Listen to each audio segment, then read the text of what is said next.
വെറും 3 മാസത്തിനുള്ളിൽ റഷ്യയ്ക്ക് ഉൽപ്പാദിപ്പിക്കാൻ കഴിയുന്ന ആയുധങ്ങളും വെടിക്കോപ്പുകളും നിർമ്മിക്കാൻ അമേരിക്ക നേതൃത്വം നൽകുന്ന നാറ്റോ രാജ്യങ്ങൾക്ക് ഒരു വർഷമെടുക്കുമെന്ന അമ്പരിപ്പിക്കുന്ന വെളിപ്പെടുത്തൽ നടത്തി നാറ്റോ മേധാവി മാർക്ക് റുട്ടെ തന്നെ ഇപ്പോൾ രംഗത്ത് വന്നിരിക്കുകയാണ്. റഷ്യയ്ക്ക് ഇതൊക്കെ എളുപ്പം നടക്കുന്ന കാര്യങ്ങളാണ്. അവർക്ക് നമ്മളെ പോലെ ബ്യൂറോക്രസി ഇല്ലെന്നും റുട്ടെ പറഞ്ഞു. റഷ്യ അതിന്റെ GDP-യുടെ 9% വരെ സൈന്യത്തിനായി ചെലവഴിക്കുന്നുണ്ടെന്നും അദ്ദേഹം ചൂണ്ടിക്കാണിക്കുകയും ചെയ്തു.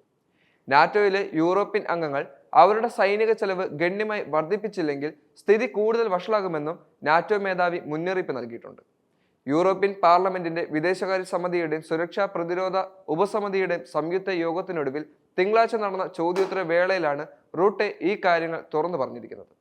നാറ്റോ അംഗങ്ങളിൽ 2/3 തങ്ങളുടെ മൊത്ത ആഭ്യന്തര ഉൽപാദനത്തിന്റെ 2% സൈന്യത്തിനായി ചെലവഴിക്കുക എന്ന നാറ്റോയുടെ 2014 ലക്ഷ്യം നിലവിൽ കൈവരിക്കുന്നുണ്ടെങ്കിലും ഇതൊന്നും തന്നെ റഷ്യയിൽ നിന്നും അവരെ സംരക്ഷിക്കാൻ പര്യാപ്തമൊന്നുമല്ല എന്നും നാറ്റോ മേധാവി പറയുകയും ചെയ്തു. വെറും 3 മാസത്തിനുള്ളിൽ റഷ്യയ്ക്ക് ഉൽപ്പാദിപ്പിക്കാൻ കഴിയുന്ന ആയുധങ്ങളും വെടിക്കോപ്പുകളും നിർമ്മിക്കാൻ അമേരിക്ക നേതൃത്വം നൽകുന്ന നാറ്റോ രാജ്യങ്ങൾക്ക് ഒരു വർഷമെടുക്കുമെന്ന അമ്പരിപ്പിക്കുന്ന വെളിപ്പെടുത്തൽ നടത്തി നാറ്റോ മേധാവി മാർക്ക് റുട്ടെ തന്നെ ഇപ്പോൾ രംഗത്ത് വരികയും ചെയ്തത്. നിലവിലെ സൈനിക ചെലവ് 2% നിന്നും 5% ഉയർത്തണമെന്നതാണ് അമേരിക്കൻ പ്രസിഡന്റായി തിരഞ്ഞെടുക്കപ്പെട്ട ഡൊണാൾഡ് ട്രംപ് ആഗ്രഹിക്കുന്നത്. ഈ ആശയം അദ്ദേഹം ഇതിനകം തന്നെ അവതരിപ്പിക്കുകയും ചെയ്തു. എന്നാൽ നാറ്റോ അംഗമായ അമേരിക്ക ഉൾപ്പെടെ നിലവിൽ ആ സംഖ്യയുടെ അടുത്തല്ല ചെലവിടുന്നതെന്നതും ഒരു യാഥാർത്ഥ്യമാണ്. സൈനിക ചെലവ് വർദ്ധിപ്പിക്കുന്നതിനായി കൂടുതൽ തുക നീക്കിവെക്കണമെന്നത് ആവശ്യപ്പെട്ട നാറ്റോ മേധാവി പണം കണ്ടെത്തുന്നതിനായി യൂറോപ്യൻ യൂണിയൻ രാജ്യങ്ങൾ അവരുടെ ആരോഗ്യ സംരക്ഷണം, പെൻഷൻ, മറ്റ് സാമൂഹിക സേവനങ്ങൾ എന്നിവയിൽ ചിലതിൽ നിന്നും മാറ്റിവെക്കലുകൾ നടത്തണമെന്നും നിർദ്ദേശം മുന്നോട്ട് വെക്കുകയും ചെയ്തു. സൈനിക ചെലവ് വർദ്ധിപ്പിക്കുന്നതിനായി കൂടുതൽ തുക നീക്കിവെക്കണമെന്നാവശ്യപ്പെട്ട നാറ്റോ മേധാവി പണം കണ്ടെത്തുന്നതിനായി യൂറോപ്യൻ യൂണിയൻ രാജ്യങ്ങൾ അവരുടെ ആരോഗ്യ സംരക്ഷണം, പെൻഷൻ, മറ്റു സാമൂഹിക സേവനങ്ങൾ എന്നിവയിൽ ചിലതിൽ നിന്നും മാറ്റിവെക്കലുകൾ നടത്തണമെന്ന നിർദ്ദേശമാണ് അദ്ദേഹം മുന്നോട്ട് വെച്ചിരിക്കുന്നത്. നിലവിൽ നാറ്റോയുടെ സൈനിക ചെലവിന്റെ 60% അമേരിക്കയാണ് വഹിക്കുന്നത്.